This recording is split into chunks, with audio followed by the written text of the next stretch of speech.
खुलुमबाय जोंनि बर' हारिनि गासैबो रायजो राजा नोंथांमोनखौ BM चेनेल आरो प्रकाश नार्जारी फेसबुक पेज नायगिरि नोंथांमोनखौ नोंथांमोना नुदों मानगोनां बिटिआरनि chief honourable CEM of BTR Pramod Boro' सारनि प्रेस मिट खालामनायखौ गुवाहाटीआव खालामनाय बेखौ आं मोजाङै खोनासंनानै आरो लोगोसे माखासे दैदेनगिरिफोरनिफ्राय नैबे बाथ्राखौ खोनानानै गोबां गोसोआ गोजोननाय मोनदों जे बावैनो बिटिआरनि जि समष्टि बे 40 निफ्राय 60 सिम 40 निफ्राय 60 बेसेबांसिम माने थांनोखौ जों मिथिनो मोनदों बे समष्टिया बहासिम थांगोन बे जाबाय जेब्ला बिटिआर एबा जेब्ला BTC एकर्ड खालामदोंमोन हाग्रामा महिलारी एबा बिथांनि बिएलटिनि जि आफादा अब्ला बेयाव 40 समष्टि नङा होमबा बेनिफ्राय दा बिटिआर एकर्ड खालामनाय लोगो लोगोनो बेवहाय 60 समष्टि एरदेरबाय आरो लोगोसे माखासे गामि सोसनदेरबावबाय स' जोंनि बिटिआर एकर्डनि दारैबो जों गोबां गामिखौ सोसननो हानाय जासिगोन नङा होमबा आरो बिटिआर एकर्डनि दारैनो गोबां एरियाखौ बर' हारिनि जायफोर मुभमेन्ट खालामफानायाव बाहागो लानाय सनितपुर बिश्वनाथ नङा होमबा बेयाव गोबां रायजो राजाफ्रा रुंसारि जादोंमोन मुभमेन्टनिफ्राय लानानै स' बैसोरनि जि रुंसारि जानानै थांनाय मुंख्लं जालांनाय बे माने फैमालाव थांनाय नंला आरोना मानगोनां बिटिआरनि चिफ सार बुंनाय मथेब्ला आरो लोगोसे रनजित बसुमतारी सार बुंनाय मथेब्ला बावैनो आगष्टनि सिगांनो मा होनदों नैबे समष्टिया 40टा समष्टिया 60टा समष्टिसिम जाहैगोनखौ जों मिथिनो मोनदों बे बाथ्राखौ खोनानानै आंनि गोसोआ रायजो राजाफोरनि गोसोआ गोबां गोजोननायखौ नुनो मोनदों नोंथाङा बे भिडिअखौ नोंथांनि न'खरनि सोद्रोमानो शेयार खालामना हर नोंथाङा जुदि दिल्ली मुम्बाइ महाराष्ट्र जुदि दङब्ला जाहाथे नोंथांनि न'खरनि सोद्रोमाफ्रा सनितपुर आरो बिश्वनाथ डिस्ट्रिक्टनि रायजो राजाफ्रा बेखौ खोनायोब्ला गोसोआ गोजोननाय जानायनि दिनै बेसेबांबा समनिफ्रायनो बे खौरांखौ मिथिनो गोबां आथुरमोन गेजेराव मानगोनां डक्टर हिमन्त बिश्व शर्मा बिथाङा माखासे एनाउन्समेन्ट होदोंमोन बे एनाउन्समेन्टआ जाहैबाय बे थांनाय बोसोराव थांनाय बोसोर माने नैबे बोसोराव सरि फर दिस 26 जानुवारिनि जे रिपाब्लिक डे बेनि फिरफिलानि गाहायाव थानानै बिथाङा माखासे एनाउन्समेन्ट होदोंमोन बे एनाउन्समेन्टआ जादों जे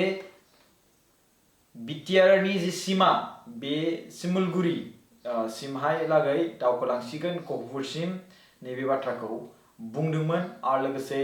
दायो नैबे बाथ्राखौ खोनानो मोनदों जे 15 आगस्ट बिनि सिगांनो माखासे बिटिआर एकर्डनि जि दफा बेफोरखौ थाबैनो इमप्लिमेन्ट खालामजोबनायनि टारगेटखौ लानायखौ नुनो मोनदों दा दिनै बेसेबां सम लागोन बेखौ आं बुंनो थाङा नाथाय मानगोनां दैदेनगिरि बिथांमोना बुंनाय मथेब्ला आगष्टनि सिगां मानगोनां रनजित बसुमतारी सारनि बुंनाय मथेब्ला आगष्टनि सिगांनो बेवहाय मा होनदों समष्टिया 60टा जाहैनो हागौ आरो लोगोसे रिपाब्लिक डेनि जि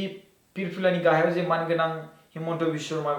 बिथाङा बुंदोंब्ला अब्ला एबार फिन खेबसेबाव फैगोन 15 आगष्टनि फिरफिलानि गाहायावनो बिथाङा बे एनाउन्समेन्टखौ होगोन नामा बिदिब्ला जों रेडि जाना थानांगोन आरो नैबे बाथ्राखौ बुंदों दिनै बालिजान तिनालियावहाय दिनै मानगोनां क'क्राझार इस्टनि जाहा लरेन्स इस्लारि सार बिथाङा बिथां MLA लरेन्स इस्लारि सारनि जि दैदेननायावहाय माखासे मा होनदों इयुथफोरखौ लानानै माखासे थि मोनसे सांग्रांथि मोनसे इयुथ मोनसे सार्भिस होदों बेयाव खामानि होदों जे बिथांमोनखौ लाफानानै मोनसे इयुथ ड्राइभनि मोनसे बिथांमोना थिसनथाइ हाबाफारि लादों बेयावहाय गोबां मानसिफ्रा फैदों बे प्रग्रामाव आं थांनायावहाय नैबे बाथ्राखौ आङो मोनथिनो मोनदों रायजो राजाफोर जे 60टा समष्टिखौ दैदेनगोना इयुथआनो दानि सेंग्रा सिखोला गासिबो रनजित बसुमतारी सारनि बुंनाय मथेब्ला जों अलवेज पार्मानेन्ट नङा जों पलिटिक्सआवहाय पार्मानेन्ट नङा जों बैसो जागोन रिटायार जालांगोन नाथाय बिनि उननिफ्राय नोंथांमोनानो दैदेननांगोन बेखौ स' बिनिखायनो आरो लोगोसे नैबे बाथ्राखौनो बुंदों बिथाङा जे नों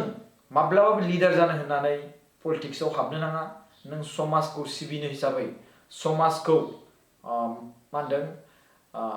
नायनो हिसाबै रायजो राजाफोरखौ मदद होनो हिसाबै बे हिसाबै नोंथाङा पलिटिक्सआव जइन जा लिडार जुदि हिसाबै जुदि जानो होननानै जुदि जइन जायोब्ला अब्ला नोंनिनो निजिनि साननाय हनायाव खैफोद जागोन आरो लोगोसे आफादावबो गोबां खैफोद पार्टियावबो खैफोद जागोन स' बिनिखायनो बेबायदि लिडार जानो होननानै सिमां लानानै माब्लाबाबो जइन जानो नाङा समाजखौ रायजो राजाफोरखौ दैदेननो थाखाय रायजो राजाफोरखौ मदद होनो थाखाय जइन जा नैबे बाथ्रा बुंदों आरो लोगोसे नैबे बाथ्राखौबो मोनथिनो मोनदों रायजो राजाफोर गोबां मोजां खौरां बेनो बेयावहायनो बिथाङा बुंबाय जे 60टा समष्टि जे जासिगोन बियो सिमुलगुरिसिम नैबे बाथ्राखौ आं दहाय बेखौ बाथ्राखौ मोनथिनो मोनदों आरो लोगोसे बेनो जोंनि बर' हारिनि जि गासिबो सुबुंफ्रा ससियेल मिडियायावहाय सोंबाय थानायनि एन्सारा थाबैनो जाफुंसिगोनखौ जों मोनथिनो मोनदों गोबां बिथिङावहाय दायो रायजो राजाफोरनिफ्राय नैबे बाथ्राखौ मोजांखौ खोनानो मोनहांबाय जे आगष्टनि सिगां जाय बिटिआर एकर्डनि दारै जि सिमा बारायनाय बे जुदि जायोब्ला बेयावहाय गोबां मानदों पार्टिनिफ्राय गोबां आफादनिफ्राय माखासे दा जाय सुबुंफोरा बिटिआर एकर्डनि दारैहाय मानदों नैबे सनितपुर आरो बिश्वनाथ डिस्ट्रिक्टखौ सोसनफानायाव मुखुब खालामदों बिथांमोनखौ हेफाजाब होनो थाखाय दानि इउपिपिएल दैदेनगिरि बिथांमोनखौ हेफाजाब होनो थाखाय दिनै बालाजान थिनालियावहाय लैहोर लैहोर फैनायखौ नुनो मोनदों आरो गोबां मानसिफ्रा बेबायदि बाथ्रा बाहायनायखौ रायज्लायनायखौ नुनो मोनहांबाय दिनै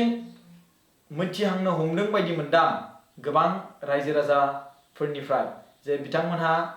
दा नैबे जुदि 60टा समष्टिया जुदि जायोब्ला थारैनो मानगोनां बिटिआरनि चिफ प्रमद बर' सारनि दैदेननाय नैबे दानि इउपिपिएल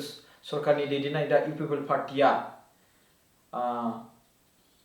20-25 इयार्ससिम लं लास्टिं जाहैगोन जुदि 60टा समष्टि जायोब्ला नैबे बाथ्राखौ लानानै गोबां सुबुंफ्रा इउपिपिएलआव जइन जानायखौ नुनो मोनदों मानगोनां रायजो राजाफोर दहायनि बे बाथ्राखौ मोनथिनानै आरो नैबे मोनसे बाथ्राखौबो आं बेवहाय बुंदेरनो सानदों इभिक्सननि सोमोन्दै जाय सुबुंहा हा दं बिथांमोनहानो हाखौ दखल खालामना लाहैदों जाहैदों आरो लोगोसे गोबां माखासे सुबुंफोरनि पलिटिक्स मटिभेट खालामनानै दोनहैजानाय सुबुंफोर दं जाहैदों जायनि जाहोनाव बैसोर सुबुंखौ इलिगेलि थाहैनाय सुबुंखौ माब्लाबाबो निमाहा होनाय नङा नैबे बाथ्राखौ बुंदों गोदोनिफ्रायनो जोंनि बर' समाजाव गोबां बिमा बिफाफ्रा हा होदों नाथाय बेखौ जोङो बायलाय फानलाय खालामनानैसो माखासे गावनि हाखौ सिलिंखार खालामना लादों आरो खायसे सुबुंफ्रा दे सरलपारायानो जा गुबुन उल्टापानियानो होन बेयाव थानानै माखासे सुबुंफ्रा हानि सायाव बिजनेस खालामनायखौ नुनो मोनदों होननानै बे बाथ्राखौ मिथिनो मोनदों जे गय गायबाय माबा बिफां लाइफां गायबाय आरो लोगोसे बेखौ फानबाय गुबुननो आरो बेबायदिनो गुबुन आवग्रिलायबाय आरो बेखौ बानायलायबाय आरो फानबाय बेबायदिखौ नुनो मोनदों जाहैदों जायहा गैथारा नंमारगौ रियेलिटि बिथांमोननो माखासे हा जगाजग खालामनानै होगोन बे बाथ्राखौ रनजित बसुमतारी एम सारा बुंदों बेखौ मिथिनो मोनदों स' सासे मानसियानो बिपिएफनि सरकार दैदेननाय समाव गोबां फरेस्ट हाफोरखौ आवग्रिना लानायखौ मिथिनो मोनदों बिथां रनजित बसुमतारी सार बुंनाय मथेब्ला 13टासो देरहासार बसुमतारी एमसिएलए बिथां सारनियावहाय दं जाहैदों हा माबाया साहा बागाना बेबो जाय फरेस्ट आवग्रिना लानाय इलिगेलि आवग्रिना लादों होननानै बे बाथ्राखौ रनजित बसुमतारी सार बिथाङा फोरमायदों स' बेबायदिनो गोबां बाथ्रा जों मिथिनो मोनदों आरो लोगोसे बिनिफ्राय देरसिन जोंनि गोजोनथाव खौराङानो गोजोनथाव बाथ्रायानो जाहैबाय आं दिनैनि बे स्पेसियेलि भिडिअ बानायनायनि खारना नैबे बेकग्राउन्डआव मानगोनां प्रमद बर' सारनि प्रेस मिट लानायखौ होनाया जाबाय बिटिआर एकर्डनि दफा बायदियै बिटिआरनि जि इमप्लिमेन्ट खालामनो गोनां क्लज बेफोरनि जिखिनि खालामनांगौ गोनांथि इमप्लिमेन्ट बे थाबैनो जासिगोन आरो स्पेसियेलि जोंनि गामि सोसननाय आरो समष्टि बानायनाय थेंक इउ सो माच गाइस भिडिअखौ नायनायनि थाखाय खुलुमबाय आरो आसा खालामो नोंथांमोना मोजां मोनदों दिनैनि बे खौरांखौ मिथिनानै थेंक इउ सो माच शेयार खालामना होबानो जाबाय नोंथांनि नखरनि सोद्रोमाफोरनो आरो लोगोसे नोंथांनि लोगोनो दिनैनि खौराङा गोबां मोजां थेंक इउ सो माच थेंक इउ